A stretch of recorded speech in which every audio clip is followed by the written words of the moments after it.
Have you noticed how quickly your center of gravity shifts the moment approval arrives? How a message, a glance, a promise can tilt your day, your mood, even your decisions? Søren Kierkegaard would call this the crisis of inwardness, the self that stands only when someone is watching. The cure is not colder love, it is a hotter allegiance. The leap of faith is not into another's arms, but into your own call, into the chamber where the single individual answers to the highest and becomes trustworthy in the world. This is radical self-trust, not as ego stunt, but as obedience. You become a self capable of love precisely because you no longer live on borrowed oxygen. What follows is a 6-part drill in Kierkegaard's key. From crowd to conscience, from romantic dependency to inward resignation, from anxious possibility to binding promise, from tone-seeking talk to speech under command, from fusion to neighbor love, and finally to an oath you can carry through weather. Leap, but know where you are landing. Kierkegaard begins with a distinction that cuts: the crowd and the single individual. The crowd is not merely a mass of people. It is a method of existing. It trades in averages, tone, and plausibility. It asks you to be reasonable, meaning, do not disturb the temperature. The single individual is the one who steps out of that thermal bath and stands in inwardness, answerable before God, rather than to faces. Freedom begins there, or not at all. Dependence on women, here meaning dependency on any beloved's gaze, flourishes where inwardness fails. You take your worth as a reading from her mood. You arrange your days for reassurance. You speak in a way that keeps the air warm, even when truth would cool it. This is not love. It is a barter of anxieties. You remain a function. She cannot rest in you because you cannot rest in yourself. Radical self-trust is not swagger. It is earnestness, the decision to live as if your life were a task assigned. Kierkegaard's pseudonymous authors press this relentlessly. The self is a relation that relates itself to itself before God. Without that vertical address, every horizontal attachment becomes a referendum. Do I exist? You will either smother or beg. How does one take the first step out of borrowed gravity? Not by grand gestures, but by a single act of non-negotiated obedience. Choose a small standard. No lying, no gossip about the absent, no promises while angry, and keep it for a week without polling. Notice what shakes. People will concern themselves with your new exactness. Your own nerves will subpoena you to explain. Resist the subpoena. You are learning to breathe in your own weather. Kierkegaard calls this becoming subjective truth, not inventing facts, but allowing decisions to pass through the furnace of responsibility until they glow. The result is weight, the kind that makes chairs stop squeaking when you sit. Weight is not loud, it is form. Women who can love a person will sense it and exhale. Women who need a function will sense it and test. Either way, the test is clarifying. The switch flips when your day is governed by what you answer to, rather than by who is currently pleased. This is not isolation, it's foundation. The man who stands here can meet another without collapsing into her. He can offer stability because he is not hunting for it. He becomes, quietly, stubbornly, trustworthy. And paradoxically, the less he needs to be carried, the more he can carry. The leap of faith begins not with romance, but with jurisdiction. I keep law under the eye that made me. Everything else rests on that floor. In Fear and Trembling, Kierkegaard describes two movements. The first is infinite resignation. You relinquish inwardly and decisively your claim on the finite good that has become your secret idol. That good may be her constant approval, a particular outcome, the fantasy that we will secure you against dread. Resignation is not self-harm. It is worship. You declare, "If it is taken from me, I remain answerable." You break the spell that made her the weather. Many men confuse resignation with cynicism. Cynicism says, "I do not need anyone," then hardens into cold pride. Resignation says, "I need more than anyone can give me," and redirects dependence vertically. The gesture is terrible because it is honest. You admit that your fear is not of losing her, but of losing the God you replaced with her. That is why the movement is infinite. You surrender the structure of idolatry, not the person. Dependency lingers in subtle forms. You check your phone to see if you still exist. You narrate your day with an ear for applause. You pre-edit your convictions to keep the room pleasant. Resignation interrupts these rituals. When the pull arises, text, explain, appease. You practice abstention.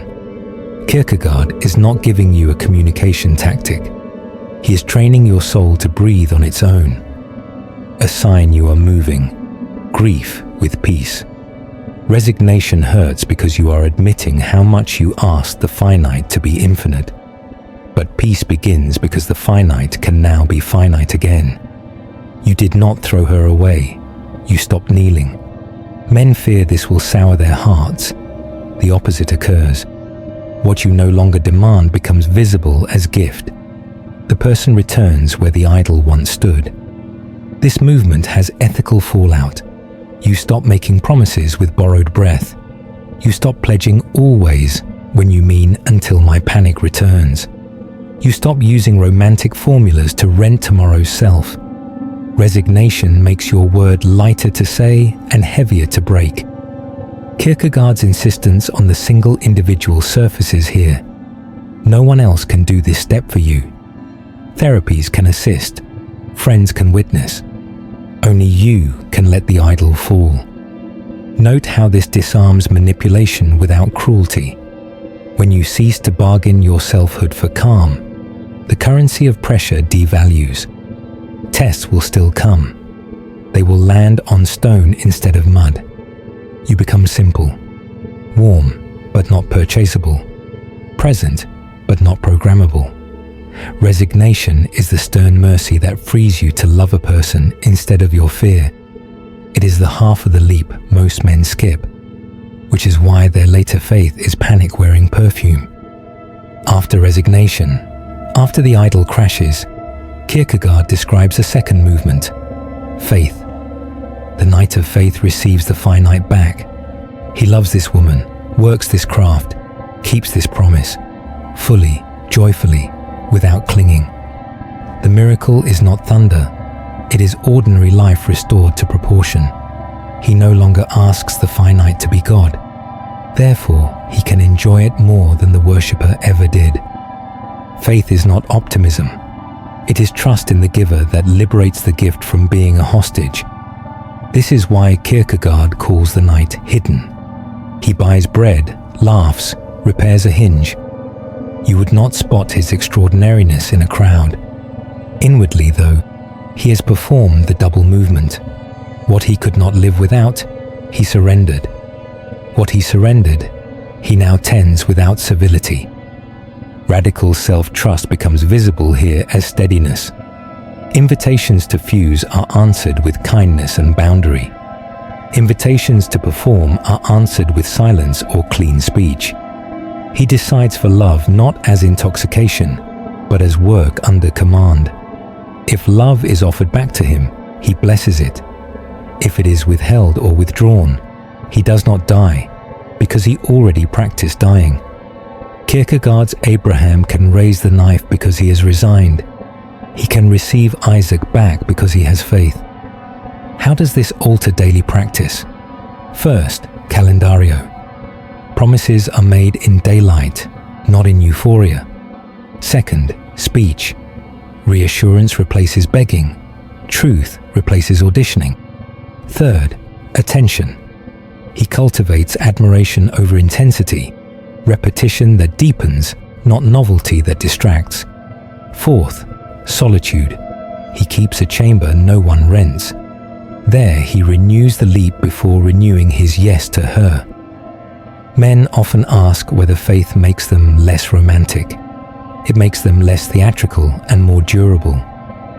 The drama that once secured closeness is replaced by repetition. Kierkegaard's other great theme. The knight repeats his choice, renewing the same love as a new deed. Women capable of love will feel safer. Women trained to feed on crisis will feel starved. Your task is not to feed a script. Your task is to live a vow. Faith restores play. Because the self is not on trial, laughter returns without barbs. Because the day is not a referendum, touch is not a test. Because the future is not a panic, planning becomes hospitality rather than control. The same life transvalued, not less, but rightly weighted. Radical self-trust is quiet. It is the hum of a machine aligned. Others hear it, often before you do. Kierkegaard names anxiety the dizziness of freedom. It is the tremor you feel at the edge of decision. You could become someone else by a sentence. Yes, no, I do, I won't. The aesthete avoids the tremor by shopping for options. The dependent avoids it by handing choices to someone else. The leap of faith is the opposite. You bind yourself, not to become smaller, but to become one. Promise is how the self acquires continuity. Without promise, you are a collage of moods. With promise, your past and future shake hands. Yet the leap is despised because it kills daydreams. Once you say, I will, the other I could narrows. That narrowing is not loss, it is focus. A beam that never narrows, never cuts. Do not confuse the leap with impulse. Kierkegaard's leap is prepared by inwardness and resignation. You do not vow to quiet panic. You vow because panic was named and refused. Anxiety remains, but it is educated. A background shimmer you learn to bless. I am alive. This matters.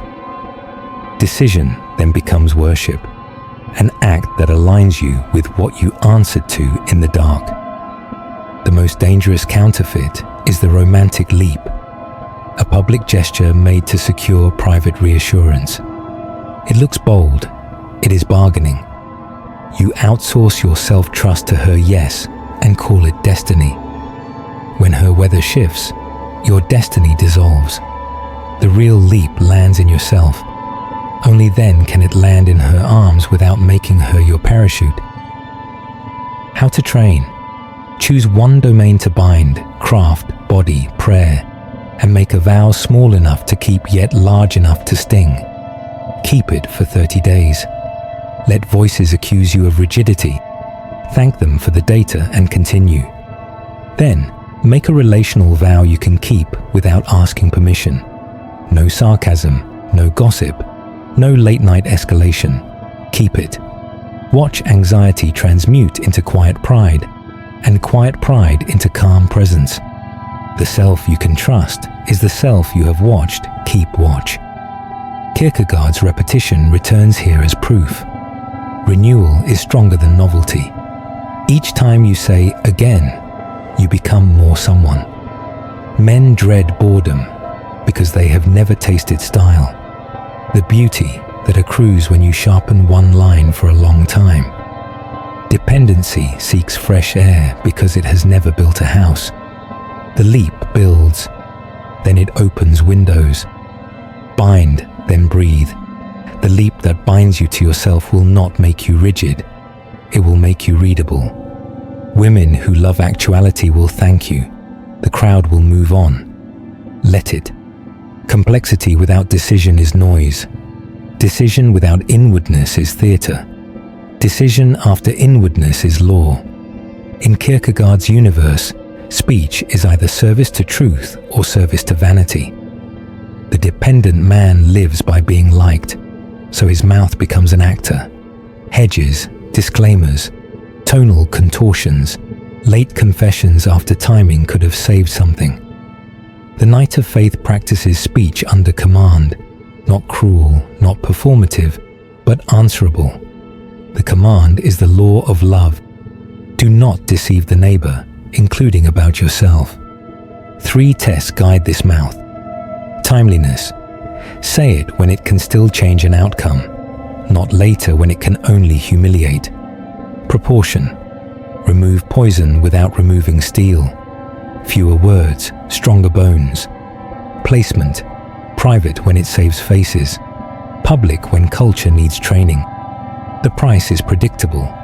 Some will call you hard, others too much. That is the tuition of freedom. Dependency often hides in explaining. You narrate your motives to buy absolution. You pad edges to maintain mood. Kierkegaard values silence as much as speech. Abraham's silence on Moriah is not manipulation. It is reverence. There are motives that cannot be paraded without profaning them. You may state your boundary. This I cannot do. This I must do. And keep the deepest sanction between you and God.